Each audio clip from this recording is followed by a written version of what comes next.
Hannity is up next. All right, Tucker, thank you. What a news night. Welcome to Hannity. Tonight, The Hill's John Solomon is out with a smoking gun report that the FBI informant we've been telling you all about has the evidence that shows a Russian effort to get the corrupt uranium-1 deal approved by the Obama administration. Also tonight, investigative reporter Sara Carter is now detailing that she has uncovered a, quote, treasure trove of documents that ties uranium-1 directly to the Russians. Only information you will hear tonight on Hannity, and I will be joined by both Sara and John later in the program. But first tonight, new reports of sexual misconduct is now rocking liberal America. Plus, a second woman tonight accusing Senator Al Franken of sexual misconduct. And Hillary Clinton continues to viciously attack her husband's accusers, even after saying that all women should be believed. The Clintons have led an effort to victim shame these women for decades, and with the help of their sycophantic friends and their willing accomplices in the media, well, they have helped create the environment we're now living in. All of that and much more. And tonight's big breaking news opening monologue and investigative report. All right, breaking news tonight about high-profile mainstream media journalists who are being accused of sexual misconduct. CBS News has now suspended Lion of the liberal media anchor Charlie Rose, and PBS is now stopping production and distribution of his show following a report in the Washington Post. Now, according to the Post tonight, 8 women are accusing Rose of inappropriate sexual behavior, including by making unwanted sexual advances, lewd phone calls, being naked in front of them, and groping them. In a statement to the Post, Rose admitted wrongdoing. He apologized for his actions, and he said that he thought he was pursuing shared feelings. Then there is New York Times reporter Glenn Thrush. He has also been suspended tonight over a Vox.com report where several women are accusing him of sexual misconduct. Now, that includes unwanted sexual contact and kissing. Thrush has apologized also in a statement. We're going to continue to follow both these stories tonight. But the developing situation with Senator Al Franken and the latest comments from Hillary Clinton, it is now exposing a massive problem with the liberal mainstream media in America, because for decades the media has been feigning moral outrage when it comes to allegations against Republicans while defending year in and year out those Democrats who have been accused of doing far worse, a massive double standard. And tonight there is a new allegation against Franken. A second woman is now accusing Democratic Senator Al Franken of sexual misconduct. The woman is alleging that during a 2010 state fair in Minnesota, Senator Franken grabbed her behind while the two were posing for a picture. The woman also posted the picture on Facebook and later responded to a comment about this, writing, quote, "Al Franken totally molested me, creeper." Now, keep in mind, this is 2 years into Franken's first term as a U.S. Senator. Now, Senator Franken is responding to the latest allegations by saying, well, he takes thousands of pictures with people. He doesn't remember this specific incident. And Senator Groper added that he feels badly that the woman felt disrespected by their interaction. Now, we did reach out to Senator Franken for a statement, but his office shockingly refuses to get back to us. Unfortunately, none of this should really be all that surprising. This is the same guy who made jokes, nobody else in the media will talk about it, about drugging and raping women. Joke? Who does this? And last week, Franken was accused of sexual misconduct by radio host Leanne Tweeden. And Tweeden revealed explosive information about Senator Franken last week. According to her, during a 2006 USO tour, Franken forcibly kissed her while supposedly rehearsing a skit backstage. There's also this photo of Franken groping Tweeden while she was asleep on a flight. Now, Leanne Tweeden says she didn't even know that happened until after she got home and started looking through pictures of that trip. Franken did issue an apology, but claims he doesn't remember the kissing incident backstage. Senator Franken is also being accused of harassing yet another woman, Melanie Morgan, radio TV personality, co-founder of the website Media Equalizer. She's accusing Franken of harassing her on the phone. This allegedly happened after they got into an on-air argument during an appearance on Bill Maher's old show Politically Incorrect back in 2000. And Melanie Morgan says she had to threaten to call the police to get Franken to stop, which he did. Now, despite all of that, some members of the media, well, they're making excuses for Al Franken even tonight. Take a look. there's a new report that Senator Al Franken grabbed a woman's behind at a fair back in 2010. He says he doesn't remember doing it. We're going to start to go after everyone in every power industry for something like a butt slap. I'm worried that there's going to be no one left running anything. Yeah, that may be true. To ask him to resign, I don't know if that's the appropriate response either. I mean, no senator has been asked to resign ever. We've also, I think, unfortunately, slowly slid culturally into a moment when forgiveness is now married to ideology. If you're a conservative, and, you know, Bill Clinton, you know, or Al Franken, get him out or get her. Right. He took a picture, which his office now says was a joke, that showed him potentially not actually groping, but mock groping her. She also published a picture that was given to her of her asleep with Senator Franken, mock groping her. Excuse me, in the case of Leanne Tweeden, there's the evidence. It's all there. Franken's not even denying it. It just shows how low the mainstream media, Democrats, are willing to go to defend people that suit their ideology, like Franken. And what the mainstream media won't tell you is that Franken has been sick and twisted for years. For example, he was on Saturday Night Live, 1995. He suggested a skit about drugging and raping Leslie Stahl of 60 Minutes. He said, quote, well, I give the pills to Leslie Stahl. Then when Leslie's passed out, I take her to the closet and rape her. Or that's why you never see Leslie until February. When she passes out, I put her in various positions and take pictures of her. It's creepy. It's supposed to be funny. And in 2000, Franken, he wrote a satirical article for Playboy magazine. The headline, Pornorama. The vast majority of what Franken wrote, we can't even repeat on TV, but in one part, Franken wrote, quote, I'm talking, of course, about the internet, which is a terrific learning tool. For example, a couple of years ago, when he was 12, my son, he used the internet for a 6th grade report on bestiality. Then in 2008, when Franken was running for the Senate, he actually apologized for the comments we just showed you. But it turns out Franken was lying. How do we know? Because in his new book, Franken says he faked the apologies in order to win votes. He writes, quote, to say I was sorry for writing a joke was to sell out my career, to sell out who I'd been my entire life, and I wasn't sorry. What I had written, Pornorama, or pitched that stupid Leslie Stahl joke at 2 in the morning, I was just doing my job. Oh, his apologies aren't real. Then there's the Clintons. Now, for those of you in the mainstream media, pay attention. Why is this important? Because for 30 years, 30 Democrats, on behalf of the Clintons, have smeared, slandered, besmirched, victim-shamed anyone and everyone who dared to tell what turned out to be the truth about Bill Clinton. And the media has always been their willing accomplices in and out this. They have been complicit up to and including through last year. The only reason now some in the political world are finally starting to acknowledge what Clinton did is because Bill and Hillary Clinton are no longer important. So now that it's politically expedient, now that they can't hurt them, the Clintons that is, well, members of the media, even some, but only some, are only beginning to start to call out the deplorable behavior. So it's not about principle for them. It's about, well, from 1991 until 2016, the media defends the Clintons on everything, regardless of how damaging or disgraceful the allegations were. And, well, they can do it now. They can say, well, maybe it wasn't right, but I believe Juanita. Okay, well, Hillary Clinton continues to smear, slander, besmirch her husband's accuser today. Just take a listen to the latest attack by Hillary. Look, I think every situation has to be judged on its own merit. I think it's unfortunate that people are either misremembering or misinterpreting history. Really? Every one of those women, they're misremembering Hillary? Well, what happened to believing, as Hillary told us in an election year, women when they do come forward? Remember this. Today, I want to send a message to every survivor of sexual assault. Don't let anyone silence your voice. You have the right to be heard. You have the right to be believed, and we're with you. Right to be believed, you're with them? Does Hillary Clinton really think that the women who have accused her husband of sexual misconduct and even rape, they're actually misremembering what Bill did to them? Hillary herself orchestrated a campaign to discredit and destroy all of them.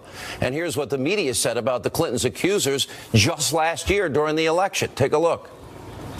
The rape accusation is decades old and discredited. Only in the sort of the mind of some sort of movie writer of a third world democracy or dictatorship would you have a candidate publicly humiliate a former occupant of that office by parading all of these other people around as well. It's Hillary Clinton who is the candidate here, not Bill Clinton. She was not implicated in any misconduct. She was not someone who was accused even of doing anything untoward with regard to these women. Pretty despicable. Now fast forward 1 year, 2017.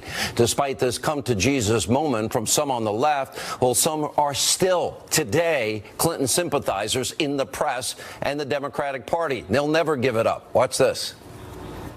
He more than paid the price for what he did. The mere fact that he went through an impeachment process as president means that there will always be a shadow on the legacy of his presidency.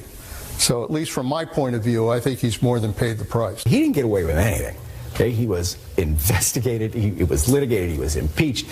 He had finally, after lying about the affair, admitted it, apologized multiple times in a very heartfelt way. That's one of the many allegations against him. Those allegations. There's Paula Jones, there's Jennifer Flowers, there's one Andy Broderick, there's Kathleen Willey, there's a bunch. All of which were investigated, litigated, adjudicated.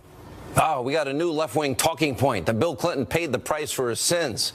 Now, the Clintons treated Bill's accusers horribly, systematically, did everything they could do to publicly shame them and smear them and slander them.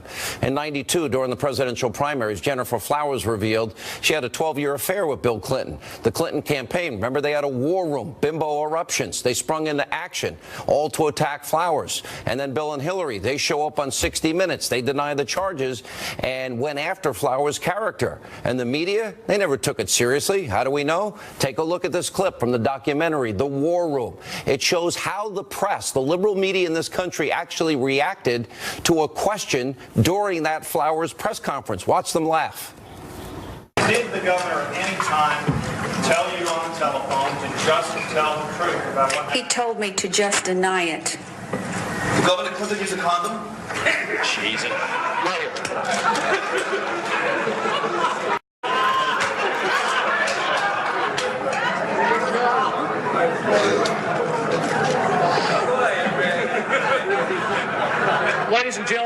Ladies and gentlemen, we're going to put this to a stop. If there are any further questions that are degrading, in my opinion, like that.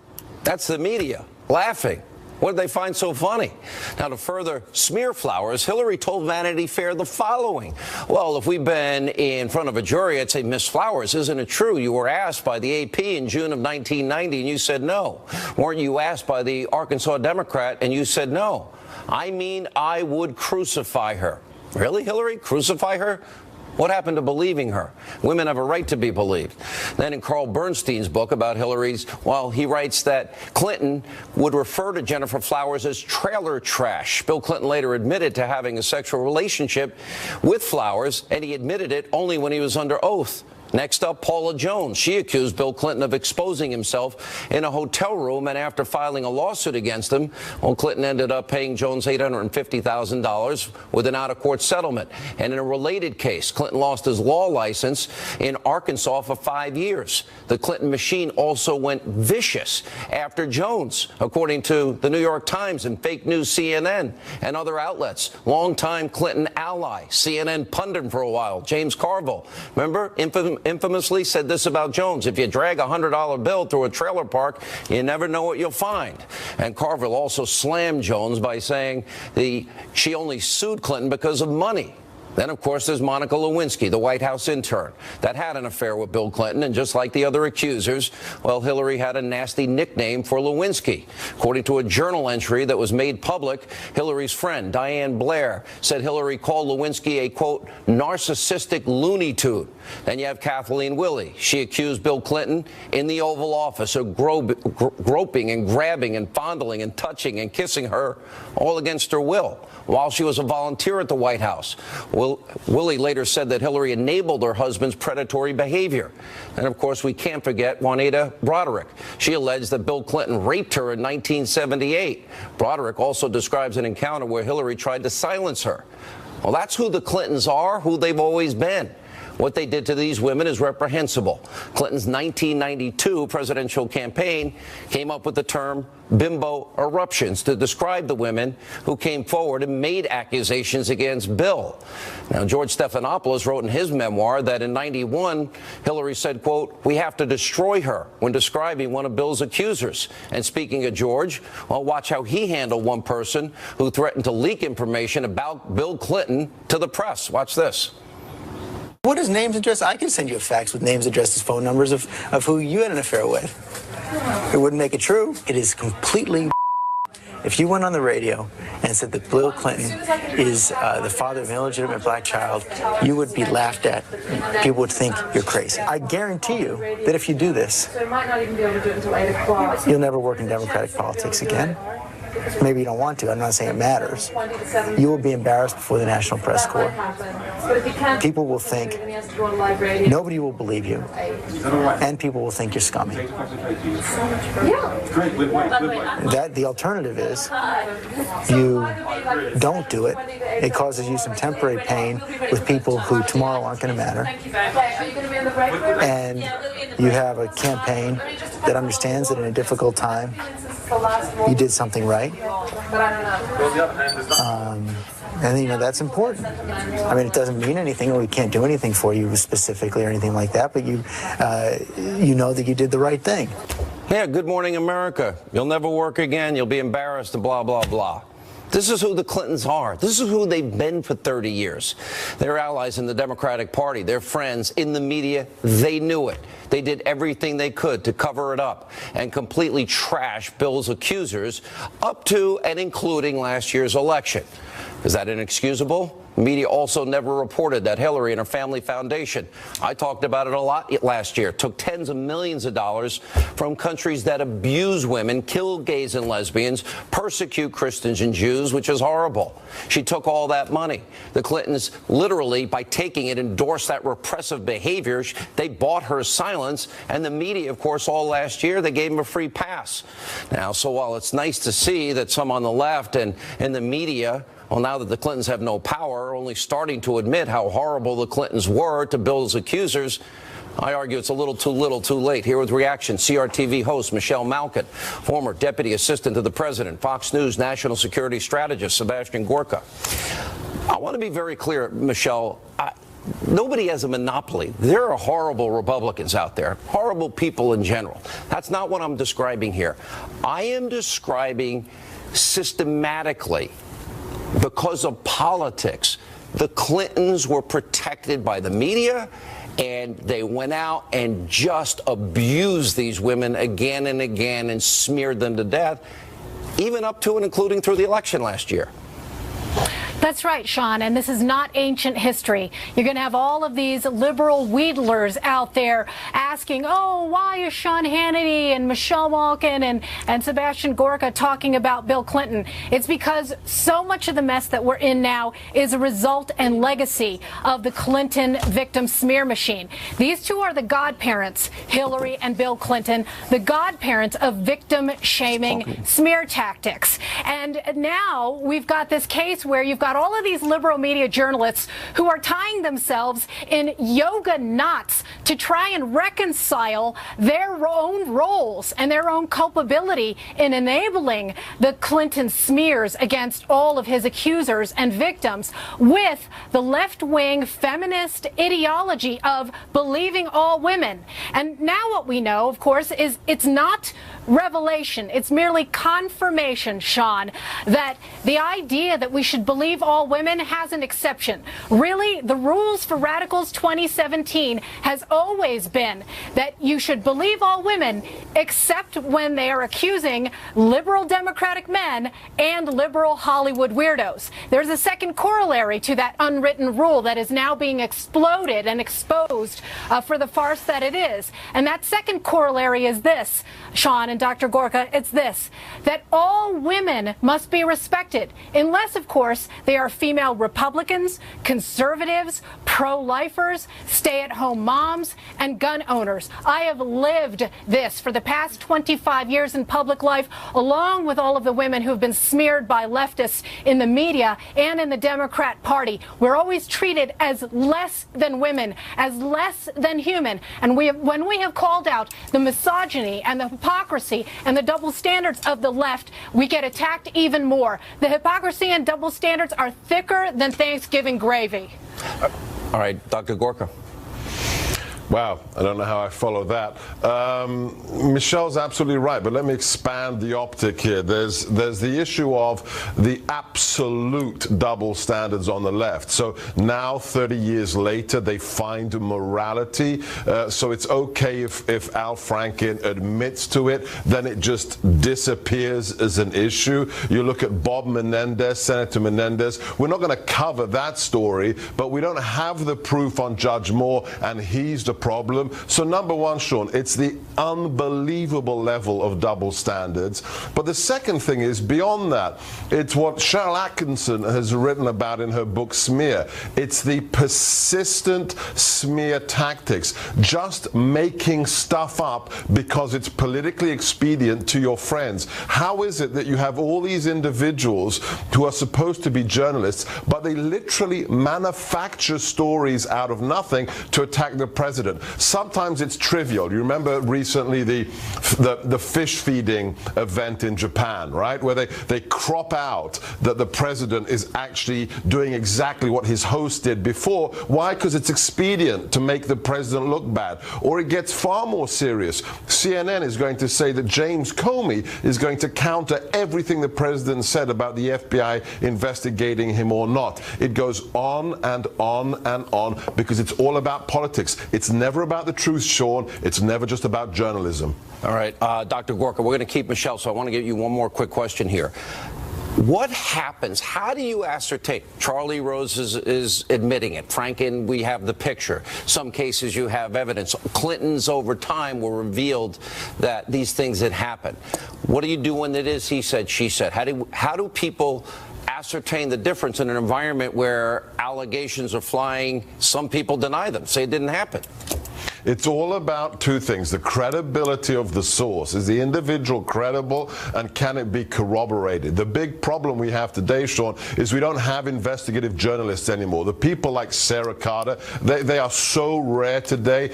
They give a 21-year-old kid a computer and access to Google, and they call him a journalist. That's how Politico works. That's how HuffPo works. You can get to the bottom of this, but you've got to wear out shoe leather. You've got to talk people to talk. You've got to corroborate the stories, and that just isn't done anymore. It's just accusations thrown out there for political damage. Dr. Gorka, thank you for being with us. Michelle, we'll continue with you. More coming up on the sexual misconduct scandals rocking liberal America tonight. And later, John Solomon, Sarah Carter have bombshell, new reports, huge news tonight about Uranium One. You can go to my Twitter, at Sean Hannity. We want to hear from you. Is it time for the Clintons to apologize to the American people, what they have done and what their surrogates have done, what the media has done for the past 30 years. More Hannity after this.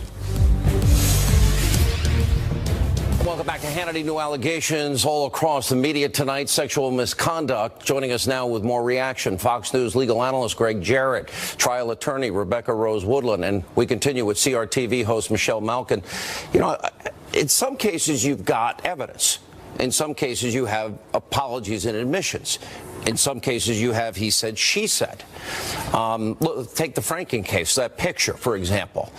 That doesn't mean everything else that people said are true, but it speaks volumes. It speaks volumes about who makes a joke about raping and drugging people. Sure. What's funny about that? Nothing. Photograph is damning, incriminating evidence of a felony by Al Franken. This was on a military plane. That's federal government. Federal law applies. The statute is called abusive sexual contact. That's a crime? That picture is a crime? That is a crime under federal law. And the fact that she is asleep asleep is of no consequence because the law specifically says we will presume there is no consent if the victim is asleep. Touching a woman over her clothing is still abusive sexual contact. It's a little tricky because of the statute of limitations, but the government could charge and say the statute of limitations is told or suspended until the discovery of the crime. I think America tonight, I think they're shocked by the abuse of power aspects of all of this. And I think also people trying to figure out how to, what's true, what's not true. When people apologize and admit their behavior, Rose did that tonight. In the case of Franken, he seemed to admit at least some of it. How do you're an attorney, you deal with some of these cases. I do. I deal with these cases often. And I think it's very important to note that there's over 300,000 sexual harassment and rape cases a year. 90% of them go unreported the first year, the second year. So all of these, this intense scrutiny about these women coming forward years later. Are most allegations true? Well, yes, we do find. No, I'm asking. I mean, are all of them true? Well, no, of course not. No, I mean, there's nothing that's 100% in the human race. There's always people either mischaracterizing or misunderstanding or misrepresenting. Yeah, that does happen. But in these cases, Sean, we have so many women who are coming forward. It is not a partisan issue. And I think that's so important that you've been saying that over and over. It isn't. It's not a Republican-Democrat issue. This is an issue about crimes against women. And it has nothing to do with whether or not you believe one ideology or not. And I think that's where it's becoming very disturbing. And the media and Clinton apologists continue to excuse the behavior. You played the clip of Paul Begala saying Clinton got away with nothing. Yeah, he got away with alleged rape and alleged sexual assault of Juanita Broderick and Kathleen Willey. And then you played the clip of Jeff Toobin, the CNN legal analyst who said, oh, this had nothing to do with Hillary Clinton. Yes, it did. Dumbest people on She TV. insulted, demeaned, and ridiculed and dismissed all of those women. She was complicit. Michelle. May I add a couple of facts? Because I am an investigative journalist myself, and I want to address some of the comments that Sebastian Gorka had said at the end of the last segment as well, which is where are the investigative journalists, particularly on this issue? And it's an issue that I've been covering for the last year at CRTV.com, particularly when it comes to false allegations of sexual assault and rape. And to answer the question about how often it happens, it is a lie of the left-wing feminist establishment that only 2% of allegations are false. In fact, the literature shows that it's anywhere between 8 and 41%. So the issue that you're raising, Sean, is very important, which is how do ordinary citizens who cannot trust ideologues and advocates in the media to tell them the truth vet each and every one of these allegations? The one piece of truth that actually did come out of Hillary Clinton's mouth, disingenuous as it was, is that you have to take each and every one of these cases separately. And the sheer number of allegations in any one man's case does not prove that sexual assault or rape happened. You have to think about timing. You have to think about context. You have to think about the fact, in the case of these Washington Post investigations, that you're talking about allegations that are sometimes 20, 30 years old, and you had activist journalists who were soliciting and procuring women to tell these stories. Just because stories all sound the same doesn't mean they're true. Assertions are not truth until they are corroborated as facts and corroborated with evidence. This is what I've shown in all of the reporting that I've shown, from Daniel in the Den, a series that I did, to Railroaded on surviving wrongful convictions. There are many innocent men in this country who have been absolutely. And you have to talk about when women have incentives to lie because of money.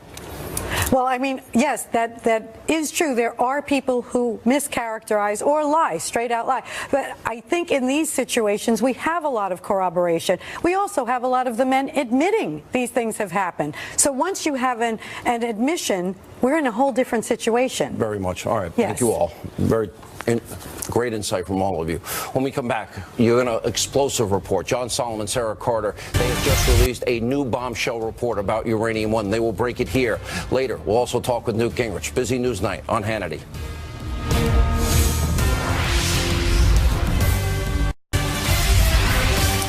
right, huge breaking news tonight. The Hill's John Solomon, investigative reporter Sara Carter, they released bombshell reports equally tonight. Solomon reporting, according to the memos obtained, the FBI informant that now has had his NDA lifted at the center of this case gathered years and years of evidence of Russia's plot to control U.S. nuclear fuel, which included the Uranium One deal. And Sara Carter reporting that she has received a treasure trove of documents that, in fact, prove tonight the FBI informant has knowledge of Russia's involvement in Uranium One. Also joining us now is the attorney for the FBI informant, Victoria Tunsing, along with John and Sara. Sara, let's start with your report. A treasure trove. That is huge. It is, Sean. I mean, there's over 5,000 documents, which include emails, briefs, other documentation, memorandums that the informant had turned over to the FBI and Justice Department. And within these documents, it's very evident of Russia's intentions to enter the American market, energy market, and their intentions to acquire Uranium One. John, you go into extensive detail in a very long, hard-hitting piece tonight and revealing piece how the FBI informant, you actually said 6 years. I thought he was only an informant for 4 years, if I read your piece correct, that he has evidence was on the inside directly from Putin's Russia, you know, the push for nuclear fuel deals, and used, and all the crimes we've talked about, bribery, kickback, extortion, money laundering, racketeering, all now corroborated and will be corroborated even further. Go into your report. Yeah, you know, Sara just said something about the importance of the dominance of the uranium market. This is an email that the FBI's had for 6 years. It shows that Uranium One was part of a Russia strategy to control, not just benefit from the global market, control the global market. That would put the United States at a disadvantage. That's the sort of evidence that this FBI informant has right now. And if you go back, last week we heard several things from the Justice Department. There's no connection to Uranium One. These are emails that say Uranium One that are in the FBI files. They said that there was no connection between the Uranium One case and the criminal case. We now know the criminal case got its first evidence in 2009, a whole year before the Uranium One deal was approved by the Obama administration. There are a lot of things that people have been saying that these documents simply don't agree with. All right, I got a very high-ranking congressman, and that knows, let's put it that way, actually sent me a note. The knowledge of key administration officials will be the next thing proven by both of you, and the links to the Clinton Foundation. Sara, is that true? I believe that is true. I mean, especially when we're looking at... You believe or you know? Because I can't ask Victoria that question because she won't tell me. I know it's true. I know that looking at these documents, following the money, Sean, following the money is what's important here. Now, the Justice Department has not put it out that they will possibly call a special counsel to this. This is still out there. They are looking into it. That's something that they need to decide. But whether it's a special counsel or whether it's a prosecutor that's investigating this, they will be able to follow the money. There are some things when you that say John follow the money, my suspicion would go to the money came directly from Russia, was funneled through the Canadian donors to the Clinton Foundation. How good are my instincts? You have pretty good instincts, and I think there's a lot of other areas that they're going to be looking at as well. Remember, this is like peeling back an onion. You peel one part, and then you find another part, and that's what's going to require somebody to do an extensive investigation. But it's beginning to cascade, Sara. It's now beginning. It is. It is. And John, I want you to respond to the same thing, that the Clinton Foundation, that this will be traced back to high-ranking Obama administration officials and the Clinton Foundation, and if you add the money portion Sara mentioned? I do. I think the place we're going to be talking about in the next couple of weeks is called the Clinton Global Initiative. It's sort of a side project of the Clinton Foundation. There are new flows of money there that we're going to be able to report on in the next couple of weeks. And also, there were some personal business projects of very senior Clinton people that got a remarkable infusion of cash from Russia. And we're going to be able to talk about that in the next couple of weeks. It's going to put another layer of interest to this story. All right, we have a lot of time in this segment, so I want to go very slowly here. Both of you, before I get to Victoria, Sara and John, you both in your pieces today said 5,000 documents. I hear the number of the FBI informant is much, much greater, tens of thousands. True or false? Yeah, that seems to be accurate. We have a subset of the documents, and they're very voluminous. All right, now let me go to Victoria, who's one of the great attorneys. She's the most difficult to get any information out of. Sara, Victoria, one of the things I've known about you, and I've interviewed you so many times over the years, you now have been doing a deep dive into all of this. You are now representing this FBI informant. I think who will become an American hero out of all of this, because apparently he was fighting and begging and pleading and saying, the Russians are here, they're doing this, why aren't you paying attention? I hope my instincts are right there. And number two, how devastating legally is this going to be based on what I was just asking Sara and John about impacting former Obama officials, money, Clinton Foundation? Well, let me just go to number one first, John, and that is the whole essence of what John and Sara and I are talking about is that in 2009, 2010, our FBI and presumably our Justice Department and the White House, as my client was told, all knew about this corruption in the Russian nuclear energy area. And there's no separate companies. They're all related. The Russian nuclear energy is controlled from the top, from Putin. They're all one. They all talk to each other. So the evidence about this corruption was known to our government in 2009, 2010, and why is it that CFIUS either wasn't told or CFIUS people knowing about it? Explain CFIUS. 9 agencies approving the deal that gave control of Uranium One to the bad actor, hostile regime, Putin, Russia. They said, the CFIUS board said that the bad Russians could buy Uranium One, which contained access to 20% of the U.S. uranium. Why was that decision made? Was CFIUS told? Did Bob Mueller go to Eric Holder and tell him? Eric Holder sat on the CFIUS board. He was one of the 9. Did Bob Mueller go to the White House and tell him? The FBI agents told my client that they were briefing the president about his conduct. So, of course, when the CFIUS decision was made, Sean, but back to my original question, Counselor, if I may, you're too good at your job. No. And this is a very serious point. Putting your legal hat on, objectively speaking, yes, they knew. The evidence will prove it based on the documents and your client. Crimes committed on a high level? Well, National security compromised? I think well, of course, I mean, it goes without saying, giving the Russians control of that uranium was a national security compromise. I think what we're going to have to do is continue to follow the money, because the reporting that John and Sara are going to be doing in a few days will be revealing about where lots of the various money went and where it came from. Always we go back, and I believe at the end of this, you guys deserve a Pulitzer, and I'm not the only one thinking that. You guys have dug so deep in this. This has been a deep dive. I applaud you both. And I want to ask, as it relates to who knew what when. What did they know? When did they know it? John Solomon. And I'm talking about Obama, Mueller, Eric Holder, Hillary Clinton. Because we don't have those records, and those are the records that Congress needs to go get. But I can tell you, I have a person quoted in my story who has direct knowledge of what the Justice Department knew, and this person said, without a shred of doubt, we knew in 2009, a year before CFIUS ruled, that Rosatom was engaged in criminality. Without a shadow of a doubt, we knew that Russia was trying to gain a corner on the U.S. market, get a strong hold on our uranium, and without a doubt, we knew they were using political levers to try to get their way here. We're talking about control. Like this document says, they're trying to gain control of our market. That has to be a national security interest that should have been raised to CFIUS. Presidential daily briefings, we're told. Sara, that's right. Had this information in it before CFIUS approves this.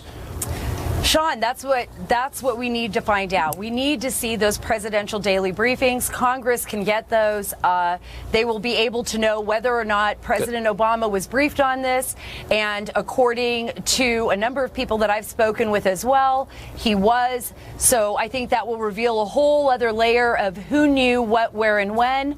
And then we follow the money, and it will reveal even more about Hillary Clinton and what she knew and when did she know it, and the other members of the CFIUS board. Obama, we need to find those and answers. Holder and Mueller.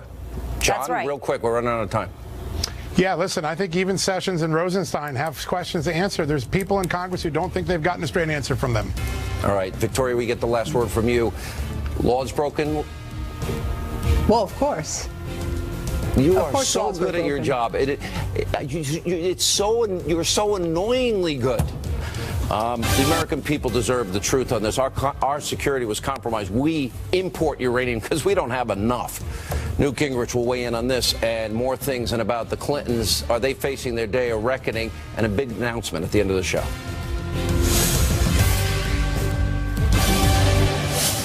Joining us now as we continue on, Hannity, the author of the best-selling book Vengeance, former Speaker of the House, Fox News contributor, Newt Gingrich.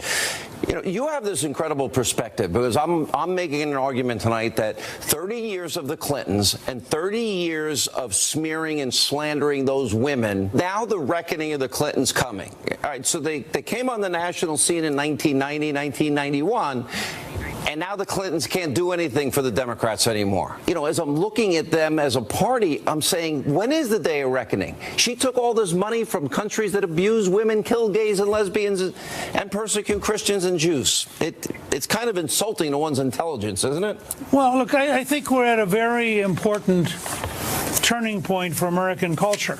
We've gone through a long period, what I described as the age of the Kardashians, where you could do anything, get away with anything. There's a fascinating book that contrasts the independent counsel and Bill Clinton and suggests that actually that particular investigation was when virtue died in America. Well, maybe what we're beginning to see happen is virtue coming back in America as people realize whether it's the extraordinary scale of the opioid epidemic, which the Trump administration reported on today, or the stunning amount of harassment and violation of women that we're seeing come out day after day now. All of a sudden, all these things that the left tolerated are beginning to be unacceptable and very painful.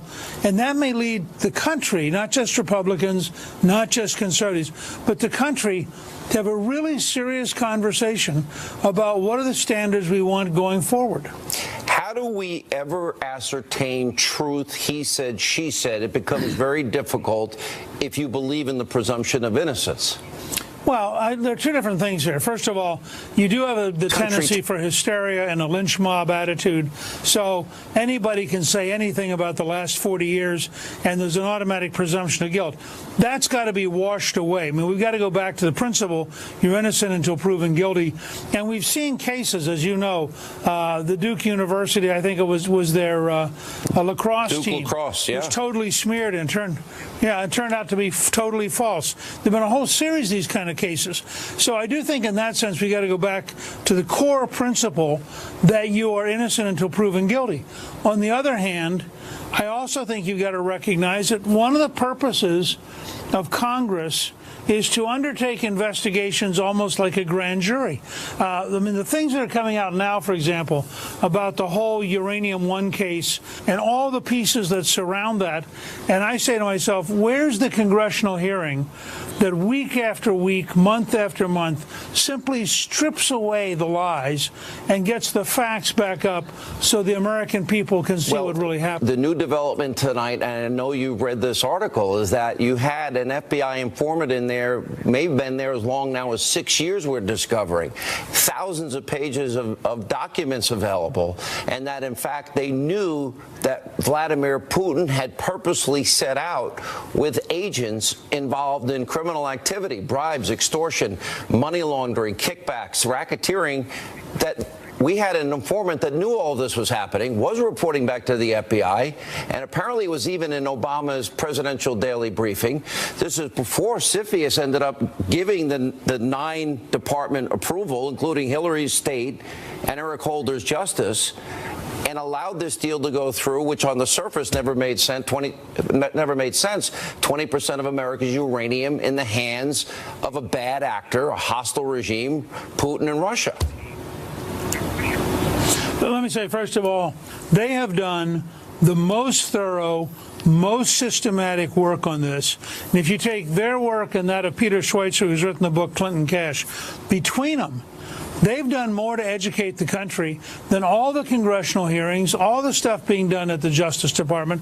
I mean, it is appalling, the gap of serious, responsible investigation when they come up week after week with more and more stories. And I think you've been, frankly, the #1 person helping them reach the American people.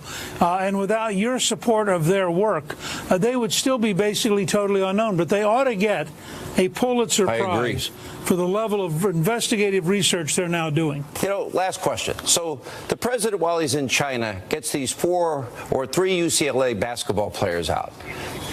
Then the father of one of the kids makes a statement that he didn't do much. Now, you steal in China, you can go to jail for years. And so the president says, well, maybe I just should have left you there. And then I'm thinking, that's pretty ungrateful, isn't it? That the father, if it was my son, I'd say, sir, thank you for standing up for my father. I'm going to handle whatever it was they did wrong myself at home, but thank you. You know, this could have been a potential disaster in his life. Now, there are people in the country tonight that are saying what the president tweeted is racism, because he basically said, well, maybe I should have left him in jail. Well, look, that had nothing to do with their race.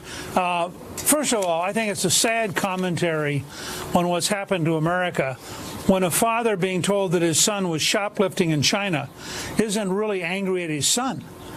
I mean, he ought to be grateful to the president because his son could have been in really deep trouble.